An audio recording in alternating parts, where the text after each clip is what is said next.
And Manchester United, their opponents today, Carlos Belieber from Brighton, a player that's been linked for quite some time now to Manchester United. Any movement on that, David? They explored it initially through intermediaries and then directly in conversations with Brighton. But Manchester United are not planning to proceed with that potential transfer, largely because he's not for sale. That's Brighton's perspective. The price would be too high even if they were to consider his sale this summer.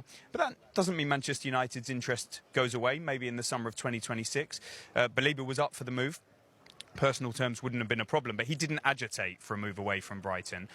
So we'll see if Manchester United bring in an alternative number 6, because that is on the agenda. However, if they do at expense, that may affect the Belieber pursuit in the future.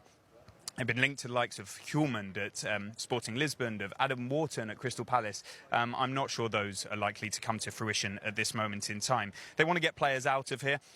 Andre Onana is an interesting situation. They would look for a new goalkeeper, but there's no sign of him going at the moment. Garnacho, good chance he goes to Chelsea. Jadon Sancho, Roma in talks club to club, but he hasn't decided. Rasmus Højlund, his time here looks to be coming towards an end. He's not involved today. Tyrell Malacia also could leave the club.